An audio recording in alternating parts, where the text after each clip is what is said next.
Hello everyone. GCC Gurukul के सभी member वासियों की तरफ से आप सभी को जोहार अभिनंदन व्यक्त करते हैं। इस प्रकार झारखंड चौकीदार भर्ती 2024 से रिलेटेड आप लोगों के लिए एक इन्फॉर्मेशन अपडेट जो कि बहुत ही ज़रूरी, ये महत्वपूर्ण आप लोगों के लिए सूचना है। जैसा कि यदि हम लोग बात करते हैं गिरिडीह चौकीदार, गोड्डा चौकीदार, सिमडेगा चौकीदार और साहेबगंज चौकीदार, साथ ही साथ गुमला चौकीदार, इन जिलों में चौकीदार की भर्ती आई हुई है।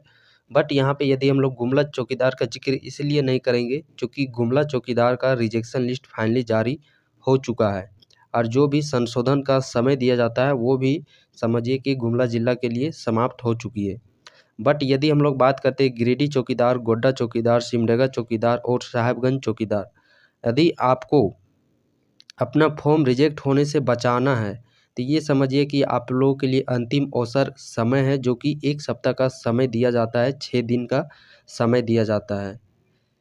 इस दौरान फॉर्म अप्लाई करने के दौरान जैसा कि यदि किसी भी ज़िला में हम लोग बात करते हैं तो फॉर्म जैसे ही निकला वैसे ही वहाँ पे फॉर्म फिलिंग डेट स्टार्ट हो गया। कोई भी 10 दिन पहले ना तो 15 दिन पहले, यहाँ तक 1 सप्ताह पहले भी नोटिफिकेशन नहीं जारी हुआ। आज नोटिफिकेशन जारी हुआ और आज से ही एप्लीकेशन फॉर्म भराना प्रारंभ हो गया। और उस कंडीशन में कई ज़िलों में तो आप लोग का कैरेक्टर सर्टिफिकेट भी मांगा गया है। तो कैरेक्टर सर्टिफिकेट यदि चरित्र प्रमाण पत्र की यदि हम लोग बात करते हैं तो कोई तो कैंडिडेट पहले से बनवा के रखता नहीं है और इसका जो वैलिडिटी होता है कैरेक्टर चरित्र प्रमाण पत्र का, तो इस चरित्र प्रमाण पत्र का वैलिडिटी भी होता है तो 6 मंथ का ही वैलिडिटी होता है। इस कारण कोई तो पहले से बनवा के तो रखता नहीं है। तो इस दौरान यदि कहीं पे कुछ ज़िलों में यदि हम लोग बात करते हैं मंथली दिन का भी समय दिया गया, तो कहीं पे 20-25 दिन का समय दिया गया फॉर्म भरने के लिए। तो इस दौरान बहुत सारे कैंडिडेट हैं जो कि वो वंचित रह गए चरित्र प्रमाण पत्र बनाने के केस में और विदाउट चरित्र प्रमाण पत्र के वो फॉर्म अप्लाई कर दिए। चलिए, आप लोगों ने अच्छा ही किया कि ना तो आप लोगों के पास कैरेक्टर सर्टिफिकेट, चूँकि इसमें आपकी कोई गलती नहीं है, आपने बनाने के लिए दिया, उस समय सीमा में नहीं बना तो इसमें आपकी क्या गलती है। वो एक सिस्टम प्रोसेस होता है, उस दौरान से आप लोगों का जो काम है वो तो अप्लाई कर दिया। बाकी वहाँ से तो अपने कोई काम करना है नहीं कि आप अपने से काम करके उस प्रोसेस को बहुत ही तेज़ी से प्रोसेस करवा सकते हैं, वो तो डिपार्टमेंट का वर्क होता है। तो अभी आप लोग को क्या करना है, जितने कैंडिडेट यदि कैरेक्टर सर्टिफिकेट बनवा लिए हैं अच्छी बात है, बट जो कैंडिडेट कैरेक्टर सर्टिफिकेट नहीं बनवाए हैं ये आप लोग के लिए अंतिम मौका है। समझिए कि आप लोग कैरेक्टर सर्टिफिकेट बनवा लीजिए। साथ ही साथ जो जाति निवास प्रमाण पत्र जिन कैंडिडेट का बहुत ही पुराना है, मीन्स कहने का तात्पर्य है 2020-21 से पहले का है, यदि 2000 जैसे कि 16, 17, 18 ये सब 2019 इन इतने पुराने यदि आप लोग के कास्ट रेसिडेंशियल सर्टिफिकेट है और उसी पुराने सर्टिफिकेट को आप लोगों ने वहाँ पे अटैच किया है फॉर्म के साथ, तो अभी आप लोग को क्या करना है कि नया जो भी कास्ट रेसिडेंशियल सर्टिफिकेट है वो नए फॉर्मेट में नया 2000 लेटेस्ट आप लोग का 2024 का बनवा लेना है। 2024 का ये हो गया। बात करते हैं यदि आप लोग का आधार कार्ड, जैसे बहुत सारे कैंडिडेट का ये भी देखा गया है कि आधार कार्ड में नाम, जो भी डेट ऑफ बर्थ है वो अलग कुछ देखने को मिलता है, बट मार्कशीट है, मार्कशीट में डेट ऑफ बर्थ और एड्रेस ये सब नाम स्पेलिंग थोड़ा सा मिस्टेक देखने को मिलता है। तो उस अकॉर्डिंग यदि हम लोग बात करते हैं मार्कशीट, तो मार्कशीट तो आप लोग का सुधर नहीं सकता है, सुधर सकता है तो आधार कार्ड ही सुधर सकता है।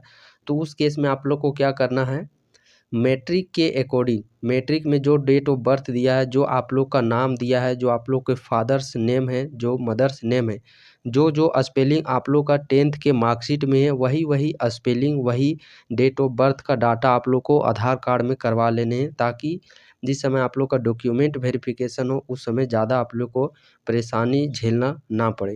यदि थोड़ा सा भी मिस स्पेल्ड हो जाता है, स्पेलिंग भी रॉन्ग हो जाता है और डेट ऑफ बर्थ भी मिसमैच हो जाता है, तो कितनों ही आप एग्ज़ाम पास कर लीजिए, दौड़ पास कर लीजिए, फाइनली जब आप लोग का डॉक्यूमेंट वेरिफिकेशन होगा वहाँ से आप लोग को डिस्क्वालीफाई कर दिया जाएगा।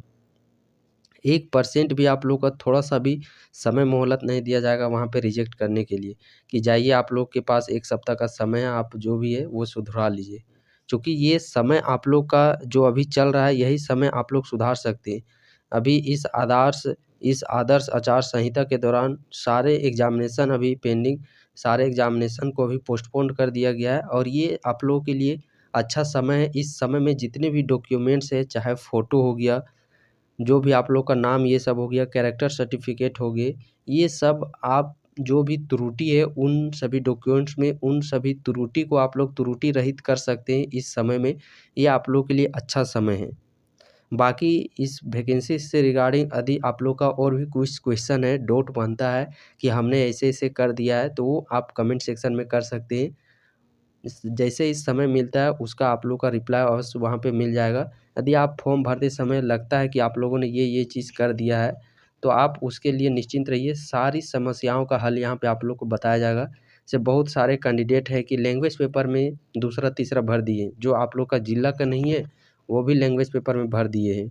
तो उस केस में आप लोग को क्या करना है, उसके लिए भी आप लोग निश्चिंत रहिए। आप एक लैंग्वेज पेपर को लेकर के पढ़ते रहिए। जब रिजेक्शन लिस्ट आता है, आप एक बात सिर्फ याद कर लीजिए कि जैसे ही रिजेक्शन लिस्ट आएगा तो आप सबसे पहली प्राथमिकता आपकी होनी चाहिए रिजेक्शन लिस्ट में अपना नाम देखने का। चूँकि रिजेक्शन लिस्ट जिस दिन जारी होगा उस दिन के बाद 6 दिन का समय दिया जाता है संशोधन करने का।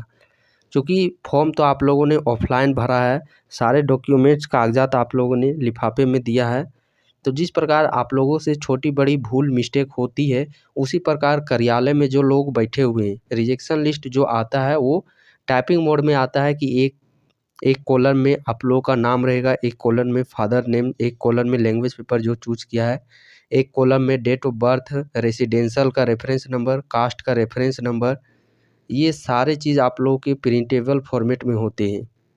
तो जो वहाँ कर्मचारी जो प्रिंट करते हैं वो तो हमारे जैसे ही मनुष्य होते हैं। थोड़ी भूल मिस्टेक तो उनसे भी हो सकती है, ज़ाहिर-सी बात है। चूँकि वो एक साथ 15 से 20 हज़ार कैंडिडेट का सारे का फॉर्म डॉक्यूमेंट्स ऑफलाइन मोड में देखते हैं, तो उनका देख हो सकता है कि उनसे भी मिस्टेक आप लोगों ने कोई कास्ट सर्टिफिकेट दिया है कुछ डेट का, वहाँ पे कुछ डेट और भी भर दिया गया। आप लोगों ने डेट ऑफ बर्थ सही दिया है, बट वहाँ पे डेट ऑफ बर्थ गलत प्रिंट कर दिया गया, तो उनसे भी भूल मिस्टेक हो सकती है। तो इस कारण से आयोग जो भी है, वो उस कारण से आप लोग का 6 जो दिन है, उस 6 दिन का समय मोहलत दिया जाता है, ताकि जो भी आप इसके विरुद्ध में यदि आप लोग को लगता है कि आप लोग का रेसिडेंशियल सही बना हुआ है और वहाँ पे गलत रेफ़रेंस नंबर दे के आप लोग का रेसिडेंशियल कारण से ही रिजेक्ट कर दिया है, तो उसके एवज़ में आप लोग को प्रूफ़ के तौर पर वहाँ पे 6 दिन जो समय दिया जाता है, वहाँ पे कार्यालय से आप लोग को कॉन्टैक्ट करना है। नंबर, ईमेल आईडी सब कुछ दिया रहता है, तो उसके थ्रू आप लोग को कॉन्टैक्ट करना है और आप लोग को वहाँ पे सही चीज़ देना है। जैसे कि बहुत सारे कैंडिडेट का कैरेक्टर बेस पर रिजेक्ट कर दिया, तो आप लोग को वो चीज़ सारी बातें बतानी है कि उस समय भी हम लोगों ने भी अप्लाई करने के लिए दिया था, बट बहुत सारे कैंडिडेट एक साथ अप्लाई करने के लिए दिए, इस कारण से बहुत ही देरी से बना, जब तक कि फॉर्म का डेट भी समाप्त हो चुका था। तो उस कंडीशन में हम लोगों ने बिना कैरेक्टर का अप्लाई कर दिया, बट कैरेक्टर अभी हम लोगों ने बनवा लिया है। तो उस केस में जब आप 6 दिन का समय दिया जाएगा, उस दौरान आप कैरेक्टर सर्टिफिकेट लेके जाइएगा, तो आप लोग का जो फॉर्म है वो एक्सेप्ट कर लिया जाएगा। बाकी आप अपने अकॉर्डिंग देख लीजिए, आपने फॉर्म में किस तरह का क्या-क्या यदि आप लोगों ने वहाँ पे गलती किया है, तो उस गलती को आप लोग देखिए कि इस गलती में यदि आप लोग का कोई शामिल है, तो आप इन डॉक्यूमेंट्स के बनवा लीजिए, अन्यथा आप निश्चिंत होकर के एग्ज़ाम की प्रिपरेशन में आप लोग लग जाइए। एग्ज़ामिनेशन जस्ट लोकसभा चुनाव के बाद आप लोग के जून-जुलाई से ही होने प्रारंभ हो जाएँगे। आप लोग के एग्ज़ामिनेशन जुलाई-अगस्त में ही देखने को मिल जाएँगे।